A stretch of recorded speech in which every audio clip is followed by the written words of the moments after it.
అప్పుడప్పుడు కొన్ని జంతువులు మరికొన్ని జంతువులతో గొడవకు దిగినప్పుడు ఏం జరుగుతుందో ఈ వీడియోలో మనం తెలుసుకుందాం. Number 10, chimps versus raccoon. జూలో చూసినట్లయితే అనేక రకాల జంతువులు మనకు కనిపిస్తూ ఉంటాయి. అవన్నీ కూడా ఒకే జూలో కలిసి ఉన్న దేనికి సంబంధించిన స్థావరాలు దానికే ఉంటాయి. అన్నీ ఒకే దగ్గర కలిసి ఉండలేవు కాబట్టి ఇలా చేస్తూ ఉంటారు. కానీ ఒకసారి ఏం జరిగిందంటే బయట నుండి వచ్చినటువంటి ఒక రకూన్ తిరుగుతూ చింపాంజీ యొక్క స్థావరానికి చేరుకుంది. తినేటువంటి పదార్థాలను వెతుకుతూ రకూన్ చింపాంజీల యొక్క స్థావరానికి వెళ్ళింది. ఇక దానిని చూసిన చింపాంజీలు దానిని పట్టుకోవడానికి ఎంతగానో ప్రయత్నించాయి. ఇక ఒక చింపాంజీకి రకూన్ చేతికి చిక్కడంతో దూరంగా విసిరేసింది. అలా పైనుండి కింద పడ్డా కూడా రకూన్ అక్కడి నుండి ఎలాగోలా తప్పించుకోవడానికి ఒక పైప్ లోకి వెళ్ళబోయింది. కానీ చింపాంజీలు దానిని వెళ్ళనివ్వలేదు. కానీ చివరికి ఎటువంటి ప్రాణాపాయం లేకుండా రకూన్ అక్కడి నుండి తప్పించుకుంది. ఇక మరెప్పుడు కూడా అది ఇటువంటి ప్రాంతానికి రానే రాదు. Number 9, tiger versus anaconda. Tiger ని చూస్తే ఏ జంతువైనా భయపడాల్సిందే. ఎందుకంటే దాని యొక్క పళ్ళు మరియు దాని యొక్క పంజా అంత శక్తివంతంగా ఉంటాయి కాబట్టి. ఇక ప్రపంచంలోనే అతిపెద్ద పాముగా అనాకొండాని చెప్పుకోవచ్చు. దీని యొక్క పొడవు సుమారుగా 31 అడుగుల వరకు ఉండవచ్చు. కానీ టైగర్స్ ఎక్కువగా ఆసియాలో ఉంటే అనాకొండా సౌత్ అమెరికాలో కనిపిస్తూ ఉంటుంది. అందుకే ఇవి రెండు ఎప్పుడూ కూడా కలుసుకోవు. కానీ ఇంటర్నెట్ లో ఉన్నటువంటి ఒక వీడియోలో ఇవి రెండు ఒకదానికొకటి ఎదురుపడతాయి. ఇక ఈ రెండింటి యొక్క గొడవలో ముందైతే టైగర్ దే పై చేయిగా నిలుస్తుంది. ఇక తర్వాత కొద్దిసేపటికి అనాకొండా తన యొక్క బలంతో టైగర్ ని ముప్పు తిప్పలు పెడుతుంది. అలా ఇవి చాలా సేపటి వరకు కొట్టుకున్నాయి. చివరికి టైగర్ ఓడిపోయింది. Number 8, cat versus dog. ఈ రెండింటికి ఎప్పుడూ కూడా పడదు. డాగ్ ఎప్పుడు చూసినా కూడా క్యాట్ ని పరుగెత్తిస్తూనే ఉంటుంది. కానీ ఎప్పుడూ కూడా ఇలానే జరుగుతుంది అని మాత్రం అనుకోవద్దు.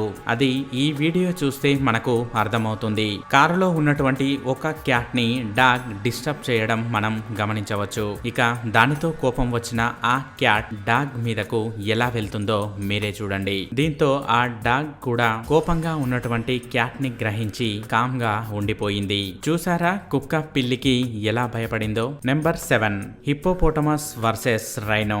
ఇవి రెండు కూడా చూడటానికి ఒకేలా కనిపిస్తూ ఉంటాయి. అలాగే ఈ రెండిటివి కూడా అతిపెద్ద శరీరాలే. ఇక హిప్పోస్ ఎప్పుడూ కూడా కోపంగా ఉంటాయి. వీటిని చూసి అప్పుడప్పుడు సింహం కూడా భయపడుతూ ఉంటుంది. కానీ రైనో మాత్రం ఎప్పుడు చూసినా కూడా ఏదో ఒకటి తింటూ తన పనిలో తానే ఉంటుంది. ఇక ఒకసారి నది దగ్గర నీరు త్రాగడానికి వెళ్లిన రైనోస్ ని హిప్పో వెనక్కి పంపించాలనుకుంది. ఆ క్రమంలోనే రైనోపై దాడికి దిగింది.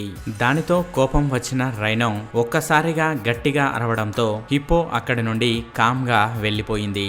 దానికి తెలిసి ఉంటుంది రైనోతో ఎప్పుడూ కూడా పెట్టుకోకూడదని. Number 6, hippopotamus versus elephant. ఒకసారి ఒక నదిలో చాలా హిప్పోస్ సేద తీరుతున్నాయి. ఇక ఆ నది దగ్గరికే ఒక ఎలిఫెంట్ కూడా వచ్చింది. ఇక అక్కడికి వచ్చిన ఎలిఫెంట్ ఆ నదిని దాటుతున్నటువంటి క్రమంలో ఒక హిప్పో దానిపై దాడి చేయడానికి ప్రయత్నించింది. ముందుగానైతే ఏనుగు ఏమీ అనలేదు. కానీ హిప్పో ఎంతకీ ఊరుకోకపోవడంతో ఏనుగు తన కాలికి పని చెప్పింది. అలా జరిగిన మరుక్షణమే హిప్పో అక్కడి నుండి వెళ్లిపోయింది. Number 5, goat versus goat. ఇవి ఎప్పుడు చూసినా కూడా కొట్టుకుంటూనే ఉంటాయి. ఇక ఆ క్రమంలోనే ఒక చిన్న మేక మరియు ఒక పెద్ద మేక కొట్టుకోవడం ప్రారంభించాయి. ఈ క్రమంలోనే పెద్ద మేక అనుకుంది చిన్న మేకను ఈజీగా ఓడిపోయేలా చేయొచ్చని. కానీ అక్కడ అనుకున్నట్లుగా జరగలేదు. చిన్న మేక వెనుకకు వెళ్లి ఒకేసారి ముందుకు వచ్చి పెద్ద మేకను ఢీకొట్టింది.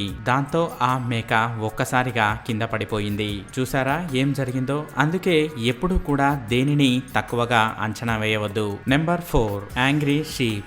ఇక గొర్రెలు కూడా ఎప్పుడు చూసినా కొట్టుకుంటూనే ఉంటాయి. వీటికి కోపం కూడా ఎక్కువే. ఇక వీటి యొక్క కోపాన్ని గమనించిన ఒక వ్యక్తి ఒక గొర్రె దగ్గర బాక్సింగ్ బ్యాగ్ ని వేలాడదీయడం జరిగింది. దాంతో దానిని శత్రువుగా భావించిన గొర్రె ఢీ కొట్టడం ప్రారంభించింది. కానీ ఆ బ్యాగ్ ఎంత వేగంగా ముందుకు వెళ్తుందో అంతే వేగంగా వచ్చి గొర్రెకు తాకడం జరుగుతుంది.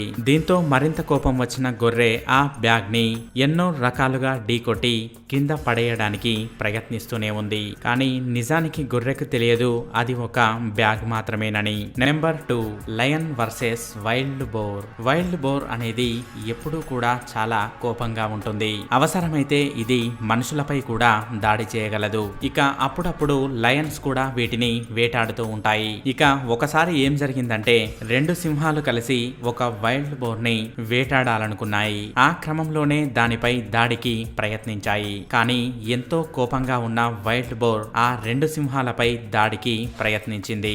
దాంతో భయపడ్డ ఆ సింహాలు అక్కడి నుండి పారిపోయాయి. Number 1 elephant versus wild buffalo. Elephant లాగే వైల్డ్ బఫెల్లోస్ కూడా చాలా దృఢంగా ఉంటాయి. ఒకసారి ఒకే మైదానంలో ఎలిఫెంట్స్ మరియు వైల్డ్ బఫెల్లోస్ కలిశాయి. ఈ క్రమంలోనే ఒక ఏనుగు వైల్డ్ బఫెల్లోని ఆట పట్టించడానికి ప్రయత్నించింది. అలా చేస్తుంటే చూసినటువంటి వైల్డ్ బఫెల్లో కొద్దిసేపటికి ఏనుగుపై దాడి చేయడానికి ప్రయత్నించింది. ఇక దీంతో భయపడినటువంటి ఏనుగు ఒక చెట్టు పక్కకు వెళ్లి అక్కడే నిలబడింది. ఇలాంటి మరికొన్ని ఇన్ఫర్మేటివ్ టాపిక్స్ గురించి తెలుసుకోవాలనుకున్నట్లయితే టీ టాక్స్ ఛానల్ ని సబ్స్క్రైబ్ చేయడం మాత్రం మర్చిపోకండి. Thank you for watching.